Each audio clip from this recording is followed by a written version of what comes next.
ইসলামের স্বর্ণালী ইতিহাস। কবর জিয়ারত করার জন্য যখন ওখানে গেলে সেই ঘটনা সেই বিদায়ের কাহিনীটা আমি বলতে এখান থেকে আবার আলোচনা স্টার্ট করবো। আমার বন্ধুরা নবীজি বাবার কবরের পাশে দাঁড়াইলেন। আমিনা বলে আব্দুল্লাহর কবর, বাবা মুহাম্মদ এটাই হলো তোমার বাবার কবর।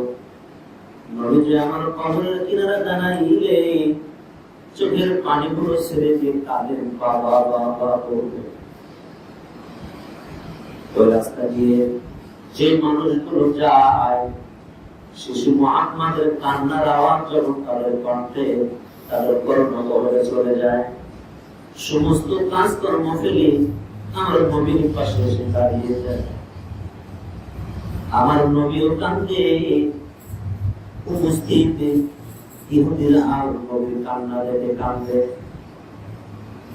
নবী কাঁদে, কান্নার রোগ পয়দা হয়ে গেল। ইহুদিরাও কাঁদে। হঠাৎ করে একজন ইহুদি তওরাত কিতাবের আলেম ওই রাস্তা দিয়ে হেঁটে যায়। যাইতে মানুষের গাড়ি দেখে সেখানে উপস্থিত হয়ে লোকজনদেরকে জিজ্ঞাসা করে বলে, তোমরা কেন কাঁদো? ও কান্নার কারণ কি আমি জানতে চাই।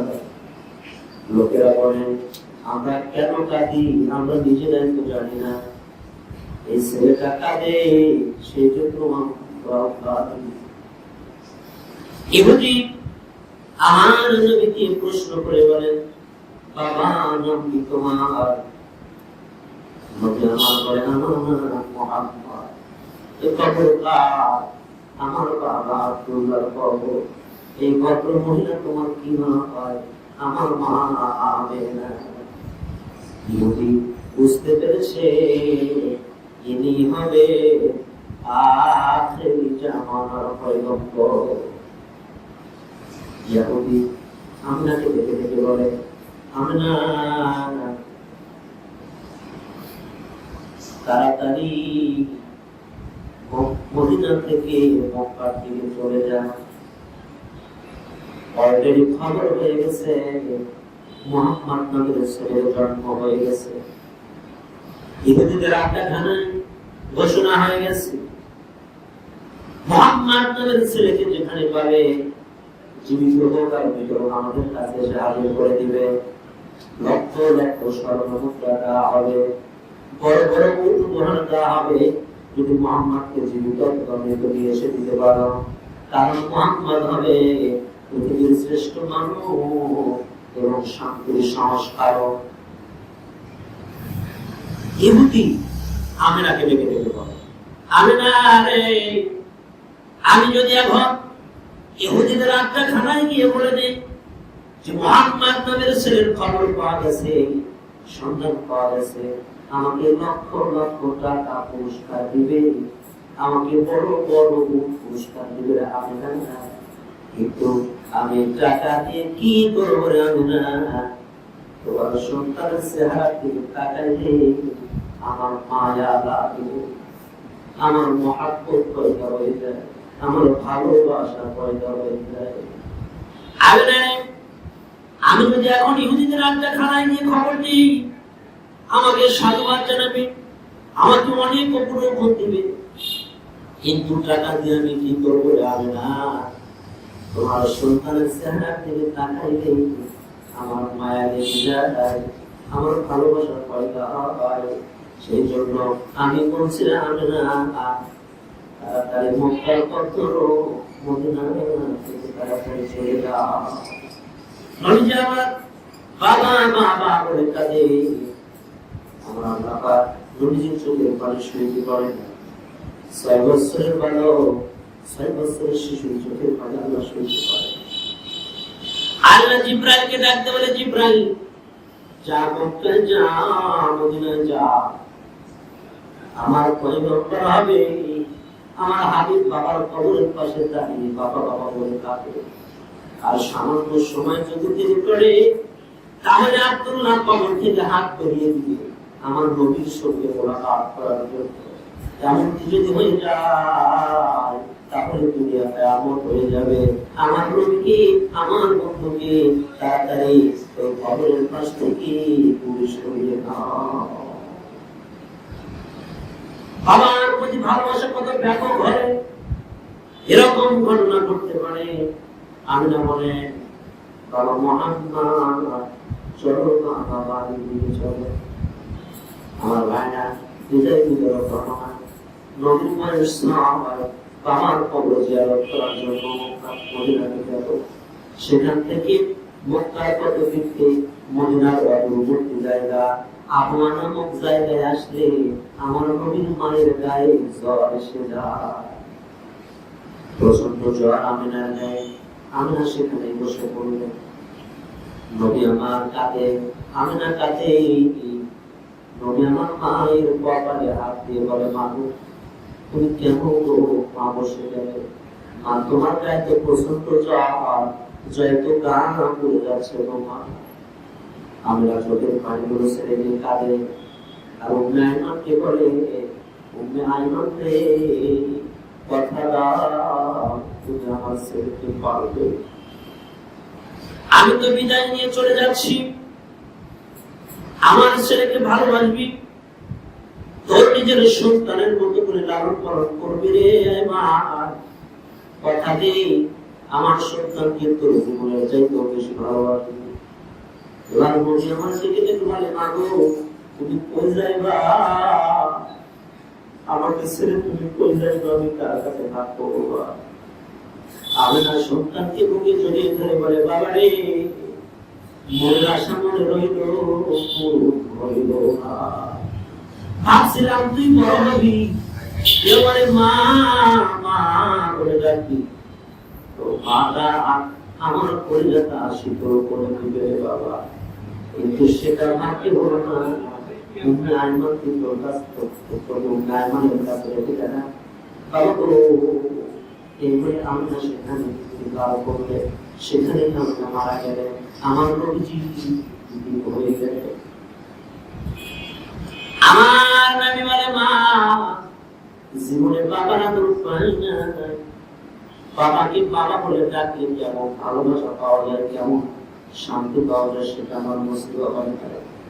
জীবনে বাবার বলে উঠতে পারলাম না, কি হয়ে দুনিয়াতে আমি ভূমিষ্ঠ হয়েছিল। মা আমার বড় আশা ছিল মা আমার পাশে থাকবে, মার কাছে আমি লালিত পালিত হবো, মা আমার কাছে ধরে রাখবে। মা গো তুমিও আমার ছেড়ে চলে যাওয়ার পর আমি কার কাছে ভাবে থাকবো? আমার আল্লাহ পাক বলেন, فَأَمَّا الْيَتِيمَ فَلَا تَقْهَرْ।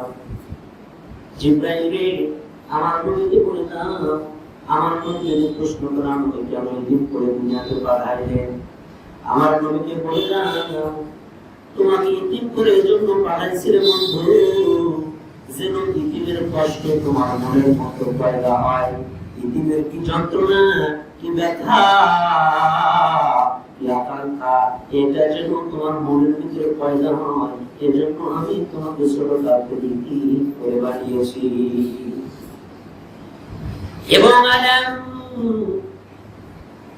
এবং আল্লাহ পাক বলছেন, فَأَمَّا الْيَتِيمَ فَلَا تَقْهَرْ وَأَمَّا السَّائِلَ فَلَا تَنْهَرْ।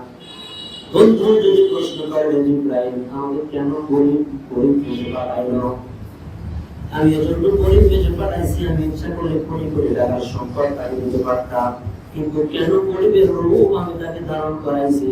কারণ তিনি যেন গরিবের দুঃখ যন্ত্রণা বুঝতে পারে। এটা রাসূল বলেছেন, যদি কোনো এতিম সন্তানের মাথায় তুমি হাত বুলিয়ে দাও, মায়া দিয়ে, মহব্বত দিয়ে, ভালোবাসা দিয়ে, যতগুলো ইতিমের মাথার চুল তোমার হাত দ্বারা স্পর্শ করবে, ততগুলো নেকি আল্লাহ তোমার আমলনামায় দিয়ে দিবে। বলে সুবহানাল্লাহ। ألم يجدك يتيما فآوى।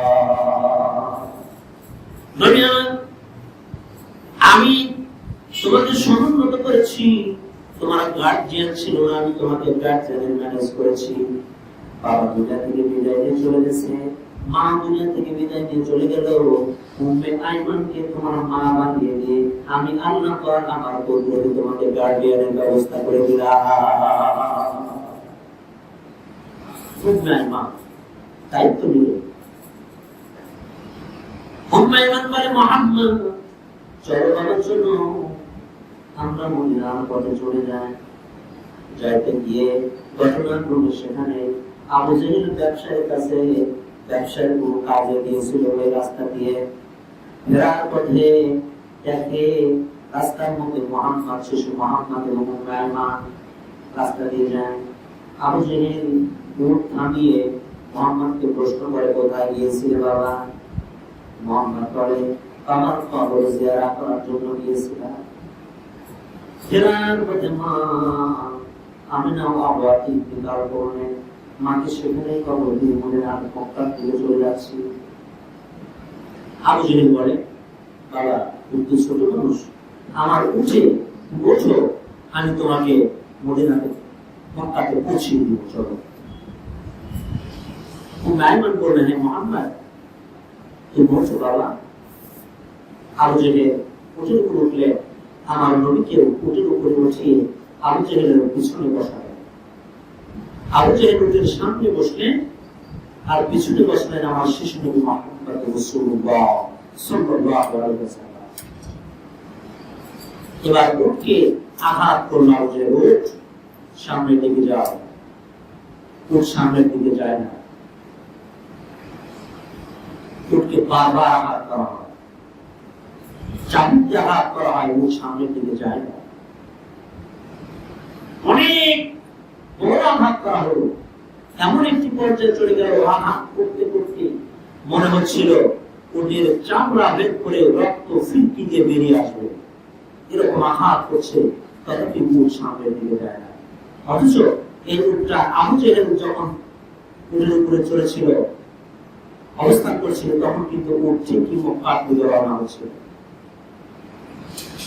উটকে মারা হয়, উট সামনের দিকে অগ্রসর হয় না, উটকে বারবার টর্চার করা হয়, নির্যাতন করা হয়, উট সামনের দিকে যায় না। ও তার নিজের ভাষায় আল্লাহকে বলে, আল্লাহ। আবু জেহেল বোঝে না আমি কেন সামনের দিকে যাই না।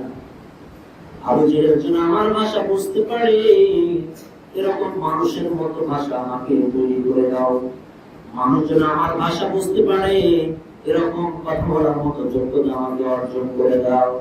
উনি তো আল্লাহ কবুল করলেন। এবার উটটার নির্যাতনকে বলতেছে, আবু জেহেল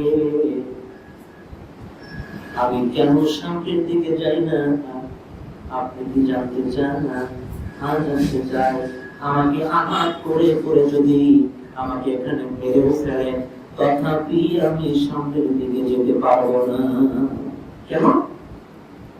কারণ আপনি জানেন না কাকে আপনি উটের উপরে চড়াইছেন। এই শিশু মুহাম্মদ যিনি হবে আখির জামানার পয়গম্বর, জলিলুল কদর নবী, সরদারুল আলম বিশ্ব নবী, তাকে উটের উপরে উঠাইলেন, অথচ আপনার পিছনে বসাইলেন, তার সম্মানের আঘাত এনেছে, তার সম্মান নষ্ট হয়েছে। যতক্ষণ পর্যন্ত আপনি আবু জেহেল আপনার সামনে শিশু মুহাম্মদকে না বসাবেন, ততক্ষণ পর্যন্ত আমাকে মেরে ফেললে আমি সামনের দিকে অগ্রসর হব না। কি নবী আমরা পেয়েছিলাম আমার বন্ধুরা, এমন মায়ার নবী, এমন ক্ষমতাধারী নবী আমরা পেয়েছি, সম্মানের নবী। ওই পর্যন্ত সামনে যায় না, নবীর সম্মানের দেখা করতে করতে।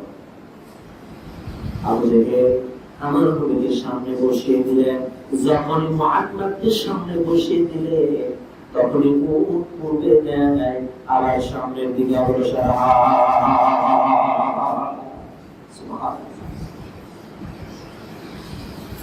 আমার ভাইরা। উম্মে আইমানকে নবীজির লালন পালনের দায়িত্ব দিয়ে দিলেন। উম্মে আইমানের পরিচয় শোনো। উম্মে আইমান হলো আমার নবীর তো আবার দাসী। ওই সময় মেলা থেকে মানুষ ক্রয় বিক্রয় হতো। দাসী হিসেবে আব্দুল্লাহ উম্মে আইমানকে ক্রয় করে নিয়ে এসেছিলেন। হুজুর সাল্লাল্লাহু আলাইহি ওয়াসাল্লাম এর জন্মের আগে আব্দুল্লাহ উম্মে আইমানকে বারবার মুক্ত করে দিয়েছিল। উম্মে আইমান, আজকে থেকে তুমি আজাদ, তোমাকে মুক্ত করে দিলাম, তুমি চলে যাও।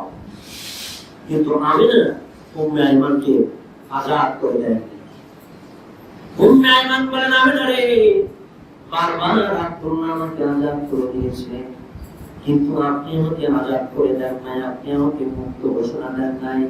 এবার বুঝতে পেরেছি আখির জামানার পয়গম্বর আর মুহাম্মদের লালন পালনের দায়িত্ব আল্লাহ পাক কর্তৃক ক্ষমতা আমাকে দিবে, সেই জন্য মনে হয় আপনি আমাকে আজাদ করে দেন নাই। আমার নবী মায়ের সঙ্গে কেমন আচরণ করতেন, পালিত মা। উম্মে আইমানের লম্বা হায়াত ছিল। নবীজি যখন নবুয়ত প্রাপ্ত হলেন, হিজরত করে মদিনাতে গেলেন। উম্মে আইমান বৃদ্ধ অবস্থায় নবীজির সঙ্গে হিজরত করে মদিনাতে গেলেন। অনেক লম্বা হায়াত ছিল উম্মে আইমান। উম্মে আইমানকে নবী কত ভালোবাসতেন, দুই মিনিটে আপনাদের শুনিয়ে দিন। উম্মে আইমান যখন মারা গেল, মদিনাতে মারা যাওয়ার পর আমার নবী অধরমনে কাঁদলেন। সাহাবীকে বলে, সাহাবীরা, আমার মায়ের কবর জান্নাতুল বাকিতে দাও, জান্নাতুল বাকিতে মায়ের কবরের ব্যবস্থা করে দাও। সাহাবীরা জান্নাতুল বাকিতে মায়ের কবর খনন করলেন। কবর খনন কমপ্লিট হয়ে গেল। নবী নিজে তার মায়ের জানাজা করলেন। নবীজি কবরস্থানে নিয়ে মায়ের লাশ নামাইলেন আর সাহাবীদেরকে বললেন, সাহাবীরা, তোমরা একটু দূরে সরে যাও, আমার মা উম্মে আইমান মারা গেছে, আমি আমার মায়ের কবর আমি নিজে নামবো। নবীজি কবরের মধ্যে নামলেন। কবরকে টার্গেট করে বলে, আমার নবী, কবর রে, তুই কি জানিস আজ তোর ভিতরে কে আগমন করবে কবর? আমার মা উম্মে আইমান, খবরদার রে কবর, আমার মায়ের সঙ্গে বেয়াদবি করিস না। আমার বাবা ছিল না, জীবনে বাবা আদর আমি জীবনে পাই না। বাবা বলে ডাকলে কেমন মহাব্বত প্রশান্তি অন্তরে তৈরি হয় সেটা আমার জানা নেই। আমার মা ছিল রে, মাকে 6 বছরের কালে বাবার কবরে জিয়ারত করাতে গিয়েছে। বাড়ির পথে ফেরার সময় মাকে হারায় না। জীবনে মার ভালোবাসা পাই না। আপন মায়ের কোলে ঘুমিয়ে কি প্রশান্তি পাওয়া যায় তা আমার নসিব হয় না। 6 বছর পরে হারিয়ে ফেলেছি মাকে। আমার মায়ের মতো আদর যত্ন দিয়ে আমার বড় করেছে, নিজে না রাখে আমার খাওয়াইছে কবর, যে আমার মায়ের সঙ্গে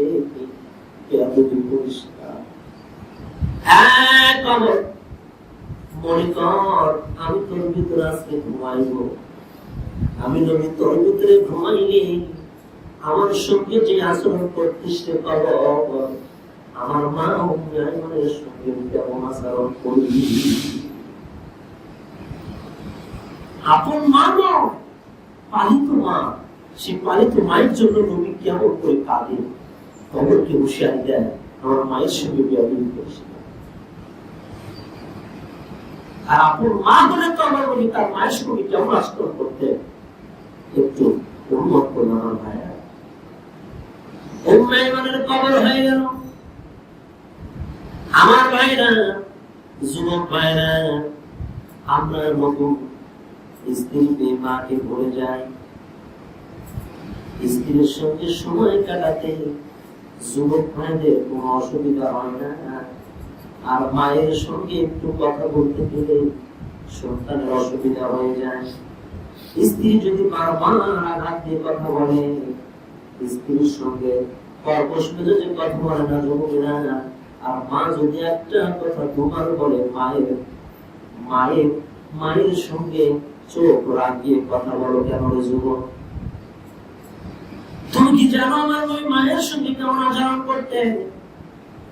শিশুকালে মাকে হারাইছে, বাড়িতে মার সঙ্গে কেমন আচরণ করলেন? এই মা যখন কবরে চলে গেছে, মা বাবা কবর থেকে কাঁদে আর সন্তানকে ডাকার বলে, সন্তানের আরে একটু কবরের পাশে দাঁড়াবি, একটু আয় তো মায়ের কবরের পাশে দাঁড়া, একটু আয় তো বাবার কবরের পাশে দাঁড়া। কবরে এসে জানতে পারলো না তুই সন্তান না করলে তোর মায়ের তোর বাবের কবর পা হয়ে যাবে। একটু কবরের পাশে দাঁড়া, একবার কুলহুয়াল্লাহ সূরা পড়ো, রব্বির হামহুমা কামা রাব্বায়ানা বলে দোয়া পড়ো, দরুদ শরীফ পেশ করো, আস্তাগফির পেশ করে মায়ের জন্য বাবার জন্য দোয়া করো। কবরে এসে জানতে পারলাম তুই সন্তান মায়ের জন্য বাবার জন্য দোয়া করলে আল্লাহ দোয়া কবুল করে কবরটা রিয়াজুল জান্নাহ বেস্তেবার বানিয়ে দিবে। আমার ভাইরা, আমার নবী মদিনাতে একদিন গোশত বন্টন করতেছে, গোশত সাহাবীদেরকে নিয়ে। হঠাৎ করে একজন বৃদ্ধা মহিলা নবীজির সামনে এসে হাজির হয়ে গেল। নবীজি মহিলাকে দেখে দাঁড়িয়ে গেলে বলুন সুবহানাল্লাহ,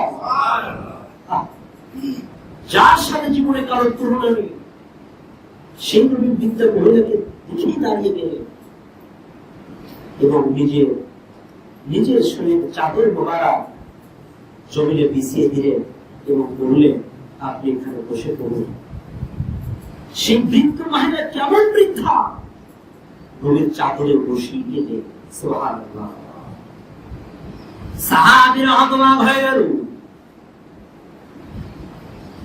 যে নবীজির রুমাল মোবারকে স্বয়ং জিবরাইল পর্যন্ত বসার চান্স পায় না, সুযোগ পায় না, সাহস পায় না, এই বৃদ্ধা মহিলা যে নবীর পরিহিত চাদর মোবারক জমিনে বিছিয়ে দিলেন, সেখানে বসে পড়লেন। নবী বৃদ্ধা মহিলাকে দেখে দাঁড়িয়ে গেলেন। কত সম্মানিত এই মহিলা! নবীকে প্রশ্ন করে, নবী হে, এই মহিলাটাকে? নবী আমার বললেন, সাহাবীরা রে, এই মহিলাকে কি তোমরা চেনো না? এই মহিলাটা হলো আমার মা, আমার দাত্রী মাতা হালিমাতুস সাদিয়া। আমি জন্মের পর আমার মা 2 বছর, এই মা আমার 2 বছর আমাকে দুধপান করেছে, আমারই বড় করেছে। বড় সাহাবীরা বলো, আমি কি আমার মায়ের সঙ্গে ভালো আচরণ করব না? আল্লাহ পাক বলছেন, وَقَضَى رَبُّكَ أَلَّا تَعْبُدُوا إِلَّا إِيَّاهُ وَبِالْوَالِدَيْنِ إِحْسَانًا إِمَّا يَبْلُغَنَّ عِندَكَ الْكِبَرَ أَحَدُهُمَا أَوْ كِلَاهُمَا فَلَا تَقُل لَّهُمَا أُفٍّ وَلَا تَنْهَرْهُمَا وَقُل لَّهُمَا قَوْلًا كَرِيمًا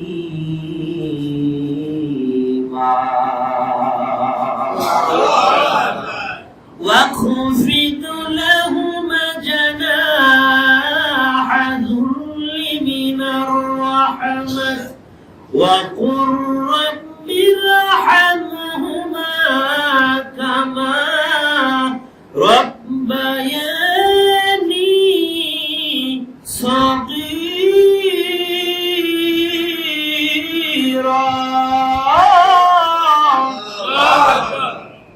আমার আল্লাহ বলেন, আল্লাহর পক্ষ থেকে ফয়সালা হয়েছে, তোমরা তোমাদের পিতা মাতার সাথে সদাচরণ করো, উত্তম আচরণ করো, ভালো আচরণ করো। তারা দুজনের মধ্যে একজন অথবা দুরূহ যখন বৃদ্ধ বয়সে তোমাদের নিকট উপনীত হবে, তোমরা এমন ভাবে আচরণ করো যেন তোমাদের কথায় তারা কষ্ট না পায়। এমন ভাবে মায়ের সঙ্গে বাবার সঙ্গে কথা বলো না যে কথা বলার সঙ্গে সঙ্গে আঘাত পেয়ে খুব শব্দটা উচ্চারণ করে। এমন ভাবে কথা বলবা, কথা বলার সঙ্গে ব্যথা পেলে না, এরকম যেন আচরণ তোমার মায়ের মুখে তোমার আচরণের দ্বারা প্রকাশিত না হয়। এবং তোমার বৃদ্ধা বা বৃদ্ধ মায়ের সঙ্গে বাবার সঙ্গে কোমল স্বরে কথা বলো, কোমল বেদা কথা বলো, নরম স্বরে কথা বলো, এবং সবসময় তোমার মায়ের জন্য বাবার জন্য এই বলে দোয়া করো, আল্লাহ পাক আমার পিতা মাতাকে আপনি সেইভাবে যত্নে রাখুন, আগলে রাখুন, আগলে রাখুন। আমার পিতা মাতা ছোটবেলায় আমাদেরকে যেভাবে লালন পালন করতে, আল্লাহ নির্দেশ। মনে রেখো, পিতা মাতার অবাধ্য হয়ে কোন কাজ করতে গেলে পশ্চিমকালেও সে কাজে কোন সাকসেসফুল হতে পারবে না। আমার ভাইনা, আমার নবীর মায়ের জন্য বাবার জন্য কেমন ভাবে কেঁদেছে। একদিন গভীর রাতে আমার নবী মসজিদ নববীতে সালাত আদায় করলেন। সালাত আদায় করে গোড়া কাবায় চলে গেলে চোখের পানি গুলো ছেড়ে দিয়ে মাওলার দরবারে কাঁদে, ও মাওলা, কিয়ামতের রাত যেদিন কায়েম হয়ে যাবে, আমার গুনাহগার উম্মতদেরকে আমি শাফাআত করে জান্নাতের মেহমান বানায়া দিব। জাহান্নামের অর্ডার হয়ে গেছে, এবং গুনাহগার আমার উম্মতদেরকে আমি শাফাআত করে আমি নবী তাদের জান্নাতের ব্যবস্থা করে দিব। কত মানুষ আমার সুপারিশের কারণে জান্নাতে যাবে, কত মানুষকে হাতে হাতে কালেমা করে মুসলমান বানাইলাম, জাহান্নামের অতর্ক অন্তর থেকে জান্নাতের পথের দিশা দেখাইলাম। কিন্তু কিয়ামতের ময়দানে আমার মা আমার বাবা মুসলমান না হয়ে হাসরের ময়দানে উঠবে। এটা কি শোভা পায়? এটা কি শোভা পায় না? আমার মা আমার বাবা জাহান্নামে যাবে, এটা কি করে আমি সহ্য করে যাবো? তুমি কি চাও আমার বাবা আমার মা জাহান্নামে যান? এটা হয় না আল্লাহ, এটা হয় না। আমার মা বাবা তো মুসলমান হয়ে মরে না, আমি কত মানুষকে মুসলমান বানাইলাম, কত মানুষ আমার জন্য জাহান্নাম থেকে জান্নাতের পথের দিশা পেত। কাঁদতে কাঁদতে নবীর গাল মোবারক ভিজে গেল, দাড়ি মোবারক ভিজে গেল, মসজিদ নববীর মাটি ভিজে গেল। আমার আল্লাহ জিবরাইলকে ডাকতে বলে, জিবরাইল, আমার নবী কেঁদে কেঁদে বেহুশ হয়ে যাওয়ার হুকুম হয়ে যায়।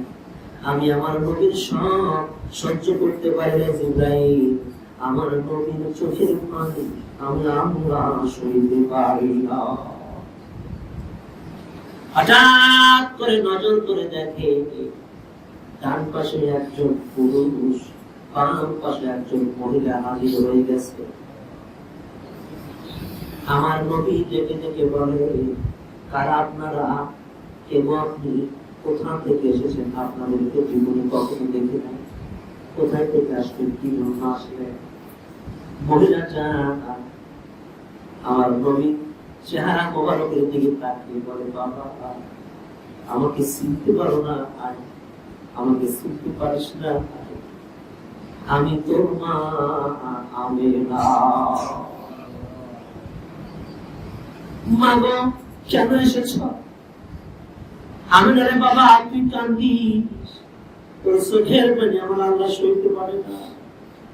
মা মা বলে তুই কাঁদিস, বাবা বাবা বলে তুই কাঁদিস, তোর চোখের পানি কবর হয়েছে। আমার আল্লাহ পাক আমাদেরকে উনি হলেন তোর বাবা আব্দুল্লাহ, আমাদের কবর থেকে পাঠিয়ে দিয়েছে। তাড়াতাড়ি মুসলমান বানাইয়া দাও, আমরা আমার কবরের মাঝে ফিরে যাব। আমার নবী মা চোখের দিকে চাতক পাখির মতো তাকিয়ে রইলেন। যে বাবাকে জীবনে দেখে না, বাবার চেহারার দিকে তাকিয়ে রইলেন। আমার নবী মা বাবা দুজনকে মুসলমান বানাইয়া দিলে, মুসলমান হয়ে মা বাবা আমার কবরে দিয়ে গেলেন। বলুন সুবহানাল্লাহ।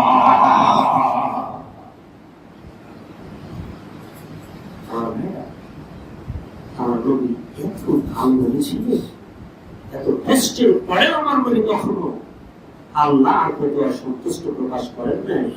আল্লাহর শুকরিয়া আদায় না করে আমার নবী না শুকরি কখনো আদায় করেন না। আয়েশা সিদ্দিকা বলে, নবী হে, আপনি রাত ভর ইবাদত করেন, দাঁড়িয়ে দাঁড়িয়ে সালাত আদায় করেন, লম্বা লম্বা কোরআন তেলাওয়াত করেন, আপনার জীবনে কোনো গুনাহ নাই, আপনার জীবনে কোনো পাপ নাই। নবী আপনি তো বেজানা মাসুম, আল্লাহ আপনাকে জান্নাতের মালিক বানিয়ে দিয়েছে, আপনি কেন এত কষ্ট করে লাভ করেন, ইবাদত করেন, বড় বড় তেলাওয়াত করেন? এত বড় তেলাওয়াত করার কারণে আপনার পা মোবারক ফুলে যায়, রহর জমা হয়ে যায়। নবী আপনি যাতে ইবাদত না করলে তো আপনার হয়ে যায়। আমার নবী বলেন, আয়েশা রে, যে আল্লাহ পাক আমার বাবা ছিল না, আমার মা 6 বছরের কালে চলে গেল, মা বাবা নিয়ে 3 সন্তানের গার্ডিয়ানের ম্যানেজ করেছেন আমার আল্লাহ পাক। আমার কোনো সম্পদ ছিল না, সম্পদের ব্যবস্থা করেছেন আমার আল্লাহ পাক। আমার কোনো প্রভাব প্রতিপত্তি ছিল না, আমাকে গোটা পৃথিবীর সরকার বানিয়ে দিয়েছে আল্লাহ পাক, গোটা পৃথিবীর প্রেসিডেন্ট বানিয়ে দিয়েছে আমার আল্লাহ পাক। আমার কোনো মান মর্যাদা ছিল না, আমাকে রহমাতুল আলামিন হিসেবে পাঠিয়েছেন আমার আল্লাহ পাক। এত কিছু নিয়ামত আমি আল্লাহ, আমার আল্লাহ আমাকে দান করলেন, আমি নবী কি আমার আল্লাহর শুকরিয়া আদায় করব না? আমার ভাইরা, অনেক বড় বড় মজা বিরাটের পরবর্তী ঘটনা আমার জীবনের দুঃখ, কষ্ট এবং হাসি মিশ্রিত জীবন নিয়ে গঠিত। আসুন আমরা আমার নবীর জীবন অনুসরণ করি, পিতামাতার সাথে নবীর যেমন আচরণ করেছেন আমরাও সেই নবীর সুন্নাহ মেনে নিয়ে সমাজে চলার চেষ্টা করি। আমার তৌফিক ইল্লা বিল্লাহ, যারা সুন্নাত করেন না তারা সুন্নাত আদায় করুন।